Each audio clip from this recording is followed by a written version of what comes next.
Hello everybody, how are you doing? I hope you're well this Sunday. It's nice to see you.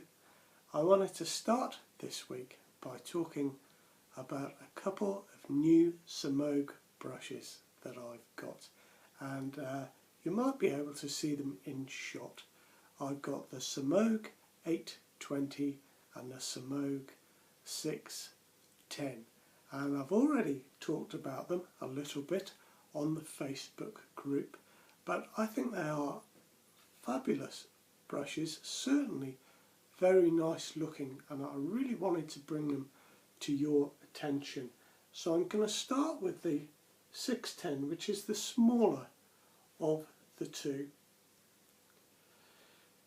As you can see, it comes with a beautiful acrylic clear base,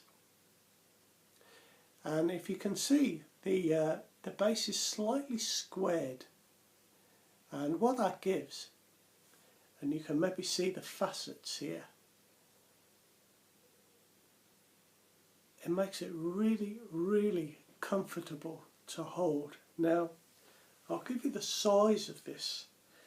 It is a 22mm knot, but I've also seen it described as a 21mm knot, so there seems to be a little bit of variation there, but it is a 43mm handle with a 52mm loft. The shorter loft makes it a very good brush for face lathering, and I've been using it a few times. This was brand new when I got it. I'll rephrase that. I got them both second hand, but this one had never been used. So I've been breaking it in as I go along. Now I had a strange experience the other day in that I loaded my brush and popped it on the windowsill for a moment while I just added a drop more water to my face. By the time I came to do this, there was no soap left in the brush at all.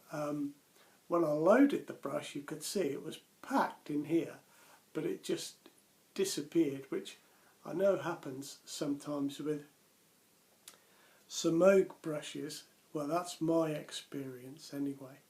But it's starting to come good now. It's starting to improve.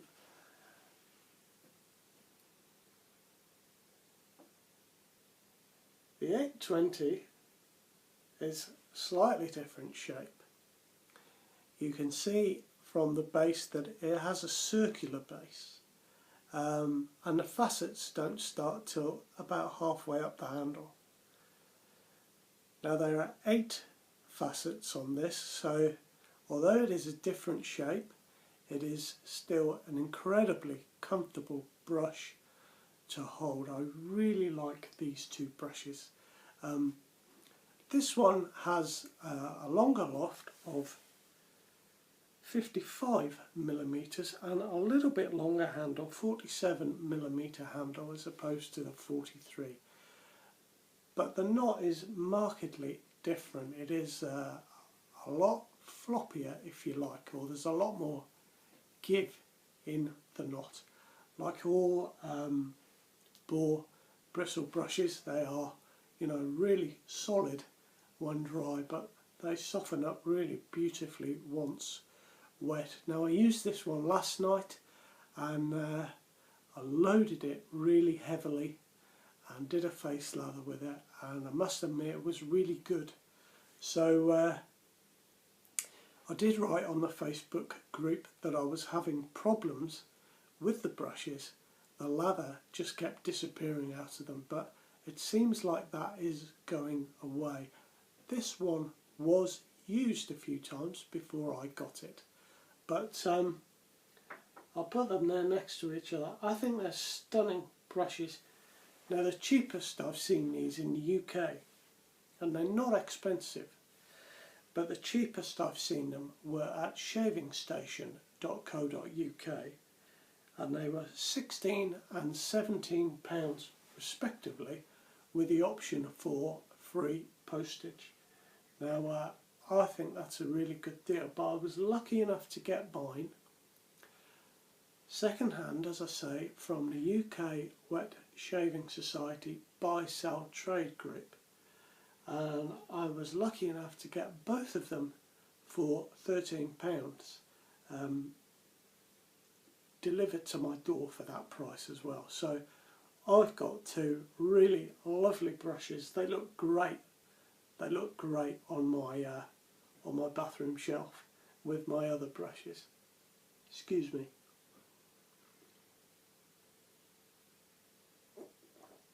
Oh, I need this coffee today.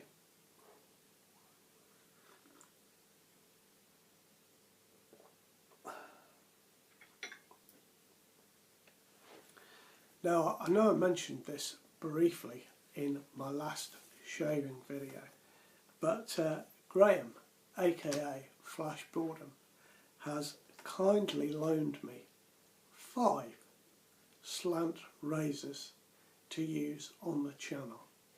So I'm going to have a little series on the slant razors. Now that gave me the perfect excuse to try and categorise. What am I trying to say here? Let me just think about this. That gave me the perfect opportunity to mark some of the slant razors and do a comparison by having various categories and scoring those categories. So some of the ones I've got are blade feel, whether the razor is comfortable or not, and whether the razor is efficient. Now I was thinking of just having the scoring running from 0 through to number 3. I guess I was thinking about having 0 because you could have a razor that wasn't comfortable at all, so it would score 0. But you know, maybe I'm thinking about that a bit too hard. But what I thought was that I would also allow myself to add or award an extra point in any category. Now, the reason I wanted to do that, and I'll show you the razors I've got coming up now, but if I used one razor and I thought, oh yeah, that's really efficient, I'll mark that as a number 3, which is the top of my scale. If the next razor I used was more efficient, it allows me a little bit of leeway without changing the whole system round. So the first razor that I'm going to be using is Maggard's own brand slant razor. You can see that Graham has been kind enough to label them for me. Let me take the label off this one because it's going to be the first one that I'm going to be using. But I love the colour on this.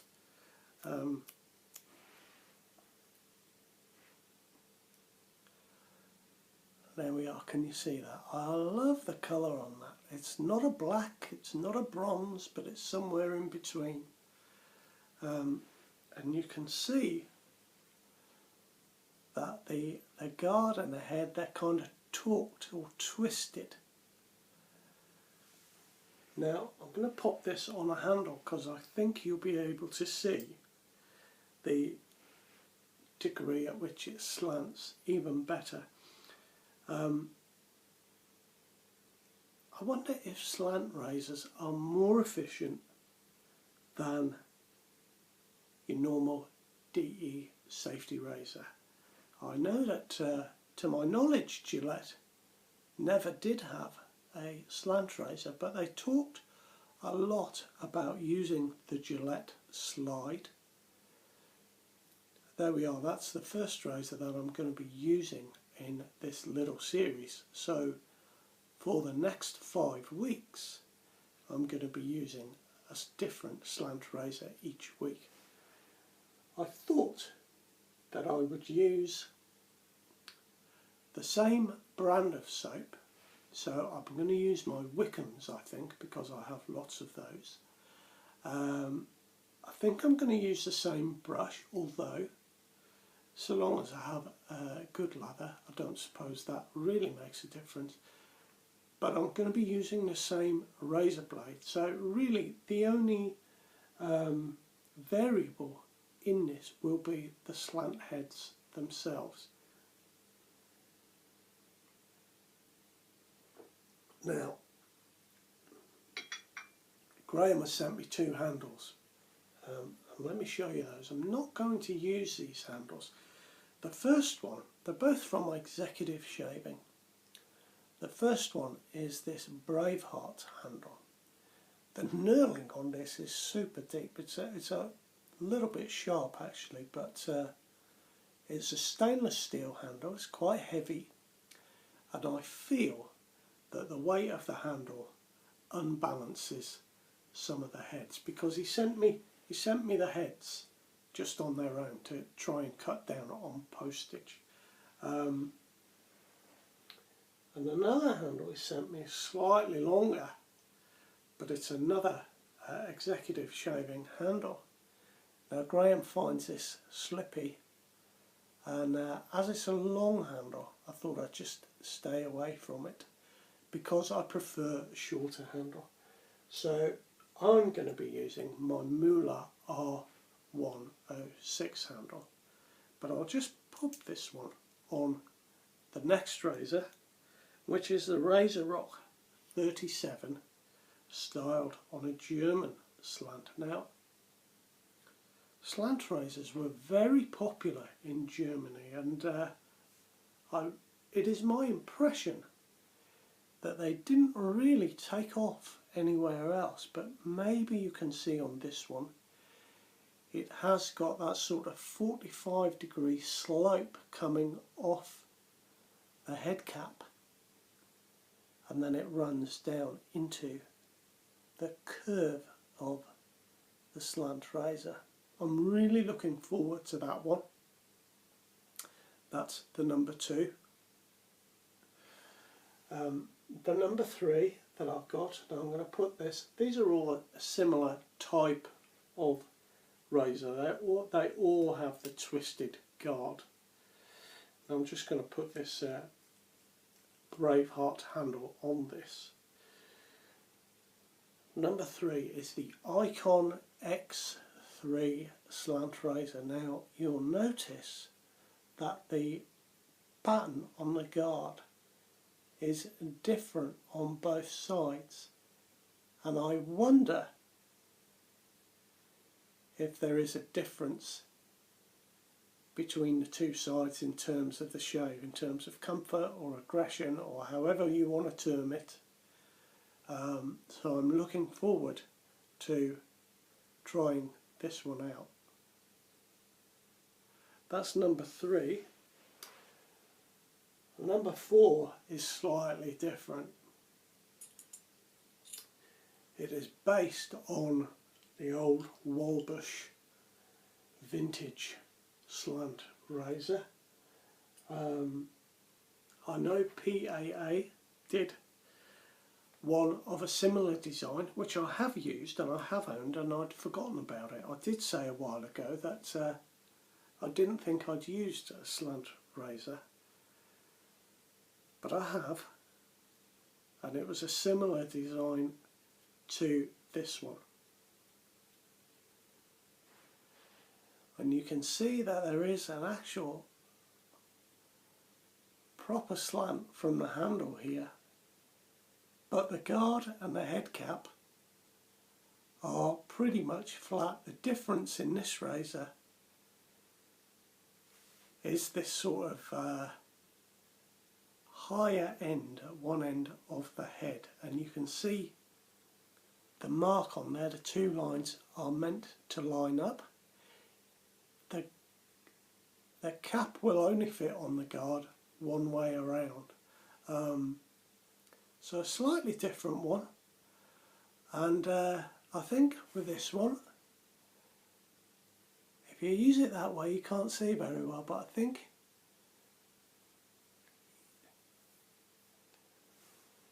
that's better. You can see more here. I think that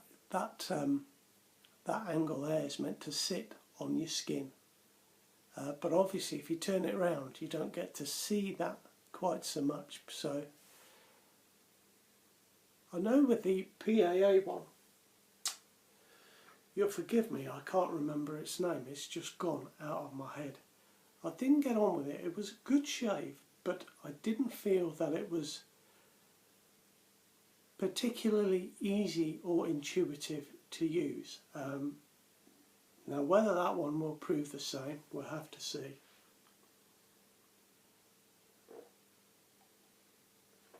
Oh boy.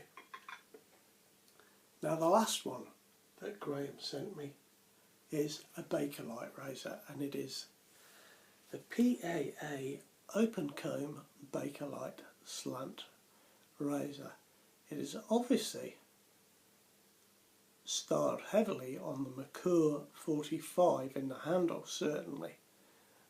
This is another razor where the guard is twisted, and I like my Merkur 45 as you saw in the last video, so I'm looking forward to using this one in comparison. I think it will be quite interesting. The shave I got with my Merkur 45 is going to be my baseline. I'm not trying to kind of change the way my channel is. I'm just trying to add a little bit of information by having this scale and this scoring for each razor. So it will be an ongoing process. No doubt I will improve it along the way. Excuse me. And I'll certainly be glad of your comments once I get going. Now, I've just been reading a very interesting comment on my last shave from Simon Austin, who mentioned that he was changing his razor blades on his rotation of razors, and he noticed that some razor blades are slightly wider than others. Now, I've never noticed that before. I've never looked that closely at them. I normally just take one out, throw it in the the waste tin that I have, and pop in a new one. So I was very interested in that, and I wondered if anyone else has noticed that, because of course, as he mentions, a wider blade is going to make the razor more aggressive. I've had a really good suggestion as well from a gentleman that calls himself Shavathon. Many of you that host a shaving channel will know this gentleman. He has a keen interest in razors. He's given me the name of a website, a really good one. I'll pop it in the link below, where you can buy single razor blades. So for example, his suggestion is that you could buy one of all the treat razor blades and then do a comparison on each of those, and that would be a really inexpensive way of offering variety on a channel, and I really like that idea. Yeah, that's really good, and it also means that, you know, I needn't do them all one week after the next, but you know, I can use the same razor but a different blade, and the different blade is obviously the variable, but I needn't do them week after week after week. I can just put them on the YouTube channel under a playlist, so they're there and you can see the playlist, treat blades, and go in and see that I've made a comparison. And I think that's really where the scoring and the marking of a shave, and particularly how it feels on the skin, rather than the sort of build quality and value for money, which I'll try and cover anyway, but I think it would be really useful. Now, I've also been talking to Scott recently. Very interesting chat with Scott. His favourite shaving products are the Lab series, which I know are quite expensive. He does use a brush and a bowl and lathers up his soap and has some nice soaps. But what was interesting is that he really enjoys using a contour razor because it has a small head. It's very good for manoeuvrability and getting in around the nose. And I know that the focus of my channel tends to be on double-edged safety razors, or occasionally a straight razor shave or a single-edged safety razor. But it's very nice that Scott has joined the party, so to speak, and is a cartridge razor user.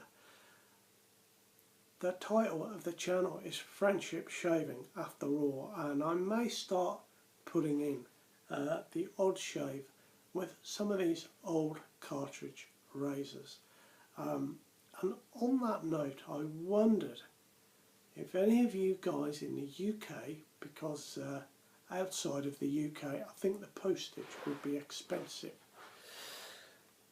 I wondered if anybody has an old Wilkinson Sword profile cartridge razor kicking about that is just not used anymore, and that I could borrow for a shave. Now the reason that I'm asking is that the Wilkinson Sword profile, which came in a red colour and a white colour, was the first razor that I ever bought and used, and I would really like to, for old time's sake and a bit of nostalgia for myself, I'd really like to give that a go on the channel. I've been unable to buy one on eBay, and I've looked for quite a while now. If I remember rightly, the white one was a fixed head and the red one was a swivel head. Now I know that I had both of them. I can't remember which one I had first, but either way, the profile was my first safety razor. And I would very much like to use one again. If you've got one kicking about, could you let me know, please, if you would let me borrow it? I would really appreciate it. That would be really great. So I think, looking at my notes, that I have covered just about everything. So it is Sunday afternoon, so I guess I better get this show on the road and get this video uploaded. Thanks for watching. You take care of yourselves. I'll see you next time. Bye bye now.